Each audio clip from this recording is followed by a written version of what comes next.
en simples monecos manipulados por arriba, que non trasladan en absoluto nin son leales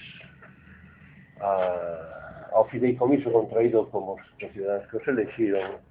Entón estamos en presencia dunha das formas, das manifestacións morfolóxicas do que na socioloxía política foi definido como fascismo, non ante unha forma específica determinada, que xa esteña máis ou menos posibilizada na historia, senón ante o que o contido desa, cando o gran poder económico exerce directamente o poder político, por tanto, subvirte o que é a orde democrática nas institucións, e cando consigue, sobre todo, arrastrar a eses segmentos sociais da sociedade, as chamadas clases medias, primordialmente, en un sentido moi amplio, que basculan, verdad? Basculan según se manipulen, e que as convirten en aliados para mesmamente atacar definitivamente ao inimigo principal, que son fundamentalmente o povo traballador, as clases traballadoras en distintas formas, e as propios segmentos baixos das clases medias. Ante eso estamos, eso foi perfectamente definido por personas da talla dun Daniel Guérin, hai nada menos que 70 anos, pero naturalmente como a mal chamada clase política non lee, porque ler é perigoso, e menos ainda pensa, pois evidentemente estas cousas non se teñen para nada en conta. Esta especie de exordio inicial quería decírvolo para que sexa moi clara, moi explícita a miña visión e a visión que temos no encontro en Mandiño, as análises que levamos feito ao longo destes anos do proceso que se estaba dando non só no Estado español, sino en Europa no seu conxunto, e polo tanto que desemboca no que acabamos de presenciar onte. En primeiro lugar, quero decir que respecto dos resultados electorais, dos que é necesario falar, pois a primeira cuestión é que eu considero que estas eleccións foron unha payasada, unha farsa, un proceso absolutamente trucado no principio, mediante algo moi simple, que os grandes poderes, poderes dos grupos económico-mediáticos, para empezar, vinculados aos poderes do capital financiero especulador, pois foron facendo todo un proceso de lavado do cerebro da cidadanía, un proceso conductista para preparar a manipulación da xente de maneira que as mentes non funcionasen no exercicio do que é propiamente a liberdade. E logo a chantaxe do medo na precariedade. O proceso da conversión cada vez de máis segmentos da maioría social en súbditos, o proceso da súa conversión en xentes sometidas á presión do temor ao que pasará mañán, de que poden estar moito pior aínda, ese proceso ao que dá lugar é a que se poda facer unha propaganda de campaña electoral, de pre-campaña electoral, utilizando a incidencia sobre os resortes dese medo, de maneira que a xente unible, esa xente non sabe realmente, pode chegar un individuo como Mariano Rajoy e os seus secuaces, non? A cabeza dun partido que, se facemos un pouco de memoria, pois foi connivente co xenocidio no Oriente Medio, verdad? Que foi connivente cos crimes contra a humanidade perpetrados en Irak e antes en Afganistán, nos tempos de Aznar como presidente do goberno, que compartiu e mesmo foi un colaborador moi activo da difusión da mentira universal, das armas de destrucción masiva que tiña o goberno de Saddam Hussein en Irak, que no 2004 non tivo reparo ante a traxedia da masacre de Atocha dos cidadáns mortos naquela traxedia, aquel atentado, importaronlles un nabo cidadáns, non tiveron reparo, montaron a mentira para manipular a opinión cidadán. O que pasa é que a mentira reventou, descubriuse que a mentira, e en 24 horas deu lugar máis ilustra, que cando a cidadanía ve claras as cousas, evidentemente, non se pode manipular do mesmo xeito. Bueno, pois, este individuo, que el señor de los hilillos, recordades, que se chamaba, cando que demostrou a súa absoluta incompetencia cando o drama do Prestige para o noso país, etcétera, etcétera, pois que chegue a ter unha maioría absoluta é un fenómeno absolutamente aberrante. Nunha sociedade normal, sana desde o punto de vista democrático, eso non pode acontecer, porque se eso pudese acontecer nunha sociedade normal, significa que a democracia non sirve, non funciona. E eu son un absoluto convencido que a democracia propiamente dita funciona, pero a democracia necesita opinión pública, e a opinión pública dende a Revolución Francesa, e aí veñen os medios de comunicación, a origen dos medios de comunicación. Os revolucionarios franceses da primeira Revolución Francesa, a Revolución de 1789-1792, precisamente decían que a opinión era a cuestión subjetiva, pero que, en cambio, a formación dunha opinión objetiva da cidadanía mediante unha información veraz, eso é a base fundamental do funcionamento da cidadanía como titulares da democracia. Todo isto, durante o proceso destas eleccións, nas propias eleccións, o que aconteceu un recital absolutamente descarado de como todo isto se convirte en papel mollado, en cintas, e o resultado é o que é. Dentro disso, nós estamos moi satisfeitos, non podemos menos, por suposto, que congratularnos de que cando menos o nacionalismo galego encadrado no bloque nacionalista galego conseguise manter a presencia nas Cortes. Estamos convencidos de que nestas Cortes non va a servir para absolutamente nada. Unha forza política das características do PP con unha maioría absoluta no Parlamento vai facer mangos e capirotes do que a oposición. Temos en Galicia a experiencia, polo menos os que a vivimos directamente, de como se utilizaron as maiorías absolutas de Manuel Fraga Iribarne, na autonomía galega, que conducían a que todos os representantes electos por ciudadanos que non votaran o PP non existían. Ahora, de verdade, gañábamos os debates, pero sistemáticamente perdíamos as votacións porque non importaba o exercicio de argumentación. O único que importaba era que houvese uns individuos e individuas dispostas a apretar o botón do voto seguindo a consigna dada dende o goberno e, polo tanto, eso é a negación dun parlamento.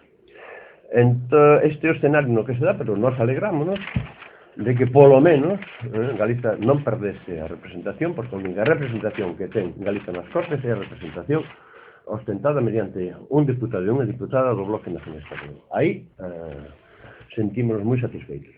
Agora, a resultado destas eleccións tamén, se o contextualizamos, pois tamén permite ver que a diferencia do que aconteceu coa esquerda a nivel de Estado, a esquerda do PSOE, a esquerda que pretende recuperar esquemas de esquerda, esquemas relativamente rupturistas, esquemas de contestación do sistema vixente, unha esquerda que empeza a asumir o discurso da cidadanía rebelde, dos indignados, e non só dos indignados, de todos os movimentos sociais que detectan perfectamente cales son as eivas intrínsecas do sistema que estamos a padecer. Bueno, pois que esa esquerda deu un salto monumental en representación. Izquierda Unida pasou de ter 2, Izquierda Unida e UV, non? Pois pasou de ter 2 a quasi 12, ao principio eran 12, 11 escanos. Bueno, na mesma Galicia, a Izquierda Unida duplicou prácticamente os seus votos, non? Hai 10 ou 15 anos, todo eso non acontecería. Se pinchaba o PSOE, se viña unha avalancha da dereita, cando viña a avalancha da dereita de Aznar, o bloque subiu aos seus máximos, non? Tanto en eleccións internas no Parlamento de Galicia como en eleccións ás Cortes do Estado. Por lo tanto, o BNG é a referencia conxugadamente a defensa da identidade propia do noso país, da identidade do povo galego, dos seus dereitos políticos, por lo tanto, do que son as bases, os alicerces dun nacionalismo democrático, e, por outra banda, representaba tamén, era visto como a representación da forza política que rompía os esquemas, que non se deseaba entrar no xogo do sistema, que cuestionaba aquilo todo que compría cuestionar dende a esquerda do sistema. E, por lo tanto, en ese proceso, que recordades que, ademais, se decía que o BNG iba ampliando o voto cara ao centro do espectro maneira de que, dende, por exemplo, Izquierda Unida se nos fixese un passing shot, en términos tecnísticos, ¿no? Bueno, agora, eso non ocurriu en absoluto. En términos cuantitativos, o BNG perde votos, pero mantén os escanos, alegrámonos, pero evidentemente hai un electorado que xa empeza a bascular cara que unha Izquierda Unida, que non é precisamente un modelo ideal de organización, nin no seu discurso para o que é procedente unha esquerda, de todas maneiras, entra por aí. E, en contraste con eso, tamén ocurre que se contemplamos o fenómeno, o proceso do País Vasco, de Euskadi, bueno, pois, aquela esquerda versale foi capaz de facer un proceso de reconversión cara á asunción da vía democrática pacífica, do combate cívico e social pacífico, de deixar a liña da loita armada, cousa que é enormemente difícil cando se está moi arraigado nos hábitos dun segmento da sociedade e na historia do propio país, conseguiu facelo e aí están os resultados da maior neste caso, non? Bueno, de repente, o que xa ocorreu con Bildu nas eleccións municipais, agora trasládase a presencia nas Cortes, que, por certo, un individuo chamado Vítor Rubí, do Seica, onte vin de casualidade que salía na presencia, o único preocupante é a aparición da maior, non lle preocupa para nada o fascismo rampante do PP. Eso é o tipo de xornalista fetén que temos aínda por aí circulando, navegando, pendurado nos fíos da tramolla dos monicretes do poder. Polo tanto, nese contexto, o BNG ten que preguntarse por que é que nós non fomos capaces de facer algo análogo. Ainda que de distinta, xa sabemos, porque non somos capaces de facer algo análogo. Evidentemente, nós temos a resposta, e son as nosas posicións respecto do proceso interno do BNG e da súa relación coa sociedade ao longo deste decenio. E, polo tanto, nós consideramos que sería un erro por parte da dirección do BNG actual considerar que salvar os mobles nestas eleccións, manter a representación en escanos e que xa resolve os problemas. O BNG está moi enfermo, o BNG necesita o proceso que se encetou cara á asamblea que debería celebrarse ou rematar no outono e que por esta convocatoria das eleccións foi interrumpido e se reanuda a partir de agora.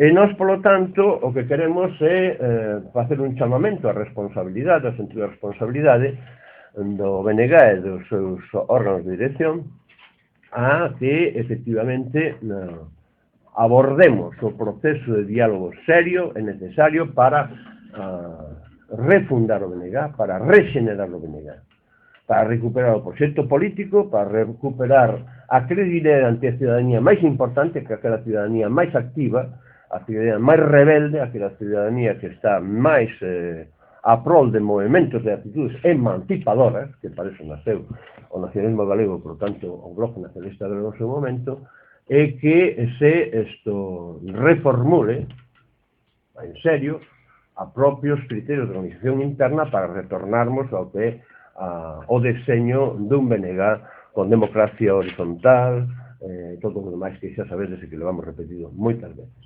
E, polo tanto, que se estableza, por unha banda, a confianza respecto deses segmentos moi importantes da ciudadanía, o proxecto político e estratégico do BNG e as fórmulas e normas de convivencia e confianza recíproca dentro do BNG. Si eso non se logra, nós non teremos sitio dentro do Bloque Nacionalista Galego.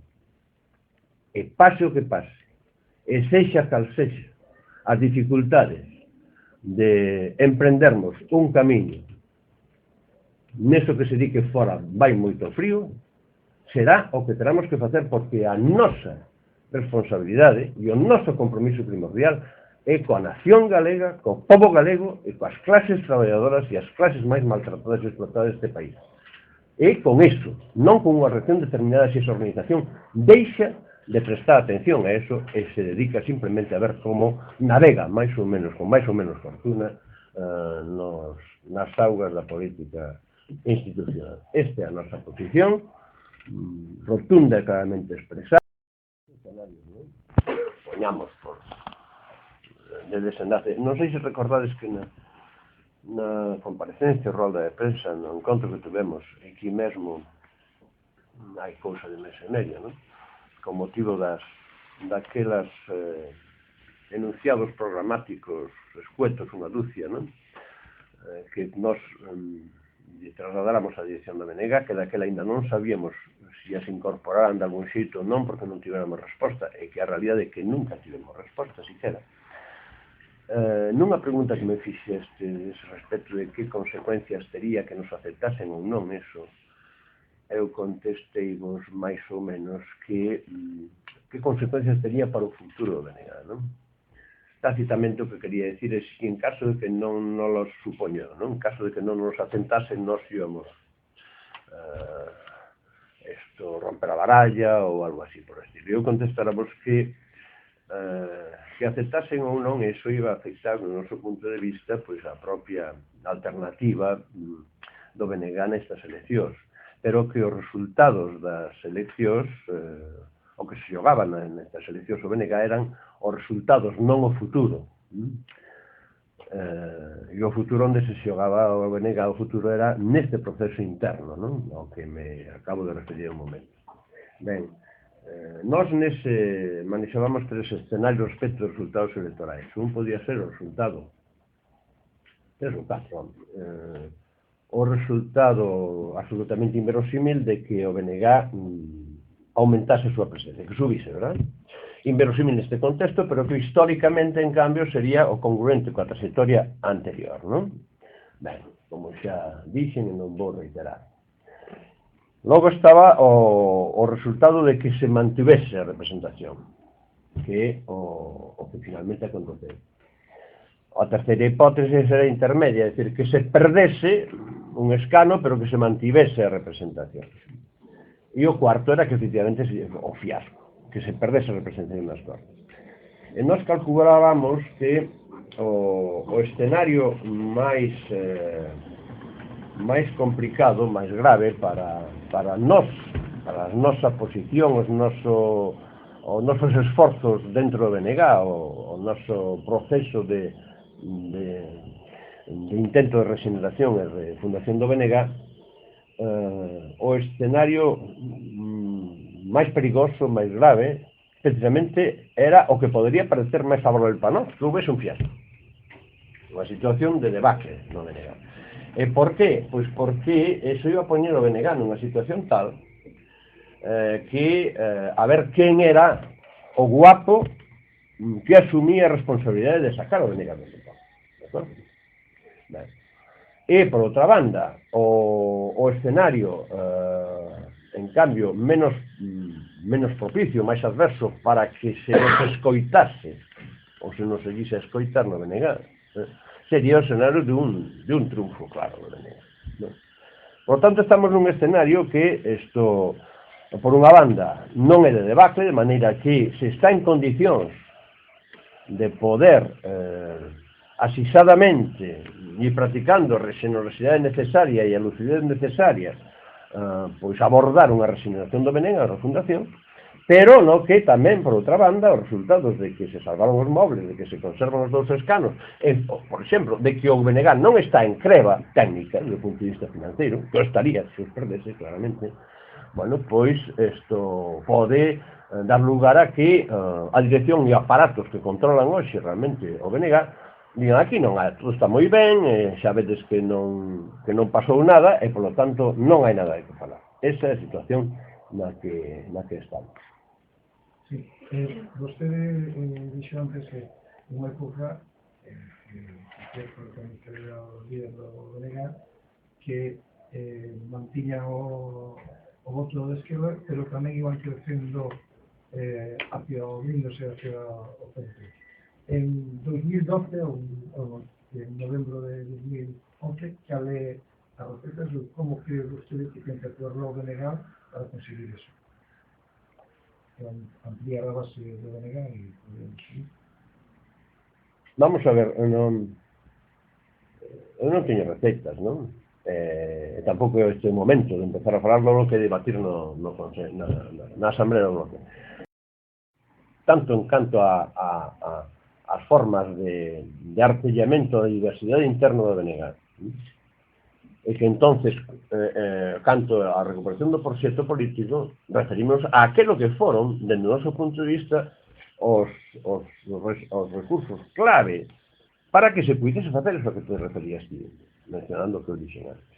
Por lo tanto, que precisamente o deseño do BNG é un deseño de un caleidoscopio plural que permite que sobre o eixo de un proceso de a emancipación nacional no sentido de consecución, de exercicio da soberanía política propia do povo galego, que sexa un suxeto político, non simplemente outra cousa, e polo tanto de que se poda autogobernar de verdade, e o eixo tamén de o progreso social, a transformación da sociedade cara adiante. Sobre ese eixo, eses dous eixos, ese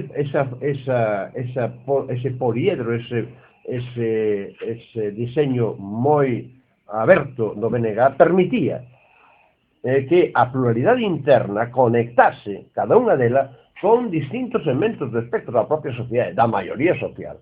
Que quedaría excluído en realidade?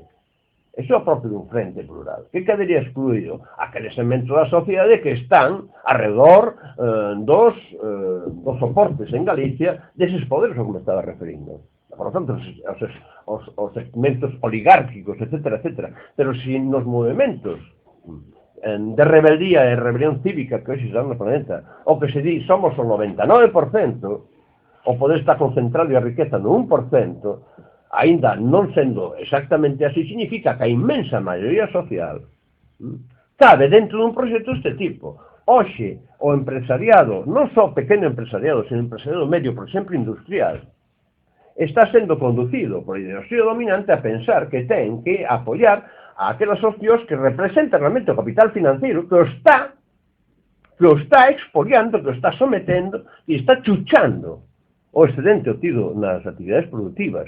De acordo? Bueno, pois eso é un labor que hai que facer de concienciación, e esa concienciación faise mediante, especialmente, un repertorio de opcións diversificadas, pero que para eso ten que estar a diversidade interna claramente establecida, ¿no? Falamos da generación, recuperar a credibilidade, o caso é que os resultados de onte, o Consello Nacional do Bloque falaba dun día alegre, e que, segundo él, ese resultado se evidenciaban recuperación da confianza no BNG. Considera que a actual dirección pode emprender esa regeneración da que vostede está falando, que está reclamando? Non, se o que di o voceiro do BNG o pensa, entón realmente é moi pitonio. O sea, necesita uns lentes de aumento. Si, como eu penso, o voceiro do BNG, o que se fai é de ser voceiro do que se dedica, hai que decir. Entón, evidentemente, o que significa é que esa xente non está, en absoluto, por regenerar nada, por considerar que este é o mellor dos mundos posibles. E estamos no escenario da análise que eu facía, non?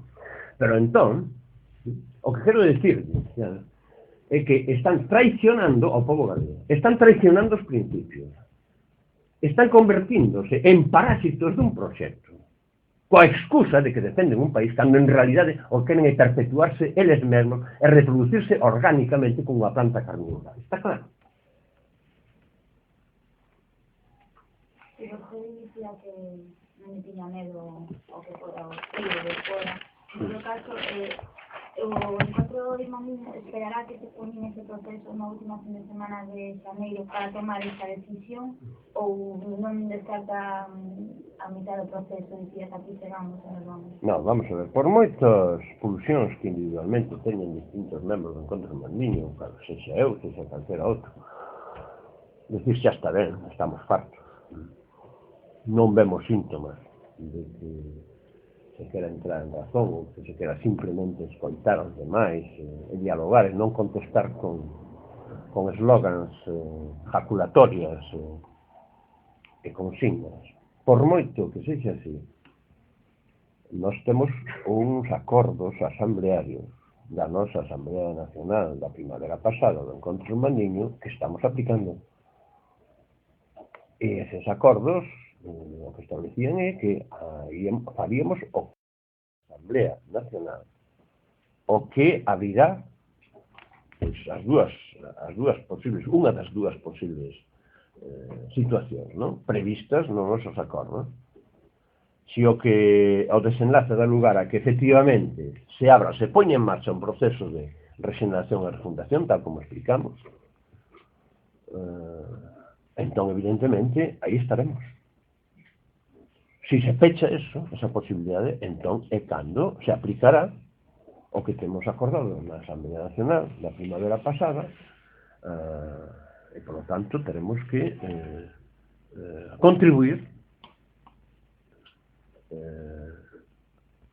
entrar directamente xa nun proceso que contribuya á configuración dun novo suxeto político, dunha nova alternativa política, sobre as coordenadas daquelo con que se fundou o BNG.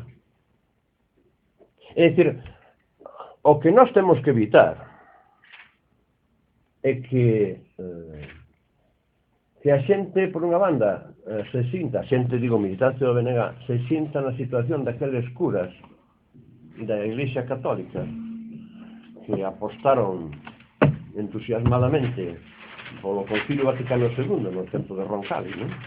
Xoan 23, e que abriu unhas esperanzas e que entón se volcaron, era a época do apoxeo da teoloxía de liberación, da forza que tiña dentro do movimento da Iglesia Católica entendido como conjuntos fiéis, etc., nas súas jerarquías, eses anos 60, e que logo, cando veo a involución, pois, dixeron que pinto aquí. E aguantaban porque había unha cuestión moi difícil que era imprimir carácter. As organizacións do tipo as organizacións nacidas sobre unhas bases fundamentales de principios éticos, de compromisos ideológicos e políticos moi serios e sempre emancipadores ou sempre rupturistas co sistema, dan lugar a unhas actitudes na xente seria, na xente sana, na xente que o asume, e fai moi difícil romper coa organización, aínda cando chega a condición de que a organización non ten que ver xa con aquelo polo que se está dentro desa organización. Por lo tanto, ese proceso hai que facelo con toda seriedade. A militancia do BNG, non só do Encontro Mandiño, a militancia que non está de acordo con o que está acontecendo, etc., necesita, en todo caso, que se ter a oportunidade de participar que hai que chegar ao final nas posibilidades de construir sobre o sistema, de recuperar, porque o BNG, volvo a decirvos, para nós non é un aparato e unha dirección. Esos son instrumentos ou corpo que está dentro do BNG. Para nós o BNG son milleiros de militantes e afiliados que aínda siguen aí. A dirección do BNG no día de hoxe ou na noite de onte debería facer unha introspección mental e preguntarse que porcentaxe dos votos que tivo o Bloque nesta ocasión foron de xente que xa non cree no BNG, pero que de todas maneiras foi fiel a un principio fundamental. Si o BNG perde a representación en Madrid, somos nós, Galiza, que na perde, a pesar de que estes non merezan o noso voto. Eu mesmo votei onte o BNG con esa clave mental. E como a min, centos de persoas. Eso debería facerse, porque se se fai esa análise, entón, chegas á conclusión de que, efectivamente, temos que pensar e temos que dialogar. O outro é manipular a boa vontade e a lealdade e a fidelidade dun electorado que sigue sendo fiel, a pesar de que a organización non o merece. A pesar de que, cando me abordan pola rúa, me di a xente: este BNG xa non me sirve, e vou non votar de todas maneiras, porque o que non quero é que non votar o BNG será darlle un voto ao PP. Eso debían reflexionar. E outro é pecharse en banda, é ser necio, e sobre todo ser desleal, para empezar, coa cidadanía que construiu o proxecto do BNG e coa cidadanía que sigue a pelexar por aquilo polo que o BNG naceu para pelexar. Algo máis? Creo que quedaba... Foi lo que abondo, pero bueno. Unha cuestión, vamos a ver. Vai ser esta asamblea definitiva, porque definitiva na que se refunde o BNG, porque levamos escoitando xa na anterior e mesmo na outra tamén a posibilidade de Nós non chegamos a acordo último hora, chegaron máis galistas e ao pegar. Claro, es decir, nesta nova tesitura que se plantea, que está o encontro mayor disposto, digamos, a sair do bloque se non se cumplen esos preceptos de regionalismo. Acabo de decirte... Un falo de cargos que levan dentro da organización anos e anos que non dan precisamente lugar a unha renovación dentro do bloque, non? Acabo de contestar unha pregunta anterior dicindovos precisamente que cales foron os acordos da Asamblea Nacional do Encontro. No ano 2009, que foi a última asamblea do BNG até agora, o Encontro non tiña unha posición da Asamblea do Encontro. O Encontro estaba en formación, era simplemente unha corrente de opinión, nacera nun proceso de elaboración dunhas alternativas de listas abertas e probadas, a Asamblea Nacional 2006, etc., etc. Non había unha posición, porque isto é un proceso complexo, polo que acabo de decir. Entón, esta vez, hai uns acordos da Asamblea Nacional. E, por lo tanto, esa é a nosa posición. E é o que se fará en función do desenlace desta Asamblea Nacional do BNG.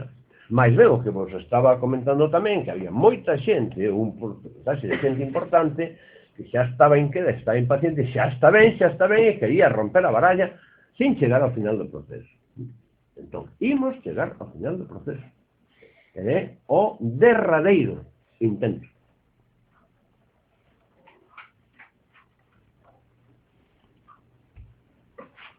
Bueno, pois moitas gracias. Moitas gracias, por suposto, se non tedes máis nada que preguntar. Xa vexo que sobre o señor de los hilillos non hai preguntas, porque para qué? Non dá.